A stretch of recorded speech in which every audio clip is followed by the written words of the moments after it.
Today, I will be discussing the global economic outlook, the UK general election, its impact on markets, and our overall positioning. With regards to the global economy, it is continuing to grow, supported by strong, robust US economic growth. In the UK, economic growth has also been positive, despite Brexit-related uncertainty. As for inflation in the UK, the latest consumer price index came in at 2.7% year-on-year. This is approaching the peak that the Bank of England had forecast post-Brexit, and as such, we expect it to begin to moderate from here. In this environment, we prefer risk assets such as equities and high-yield bonds. On the 8th of June, the UK electorate will go to the polls to select who will govern the UK for the next 5 years. Regardless of who wins the election, we don't expect it to have a profound, long-term impact on the global economy. All parties have put forward plans which, if successful, could lead to UK economic growth. Equity markets, as well as bond markets, have largely priced in a Conservative victory.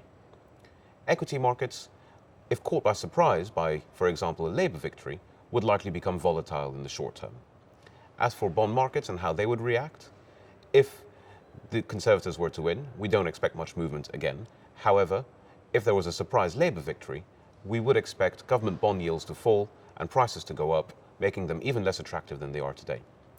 Furthermore, markets tend to overestimate default risk when there is political uncertainty.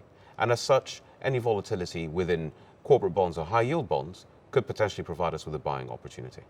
It's also worth bearing in mind that the Bank of England is independent, and therefore we would not expect the election to change the outcome with regards to interest rates. Furthermore, the UK is a globally connected economy, and therefore events outside the UK could have more of an impact than events that happen within the UK. How are we positioned vis-à-vis the UK election? If we were to look at a typical balanced sterling portfolio, less than 20% is invested in UK equities. And then if we include government bonds, corporate bonds, and real estate, overall direct UK exposure is about 35% of a portfolio. As such, we're positioned to take advantage of international growth.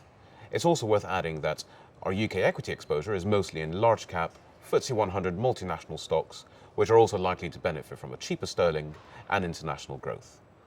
This type of exposure, much like in 2016, we would expect to provide a positive contribution to performance, diversifying across asset classes, geographies, sectors, and currencies.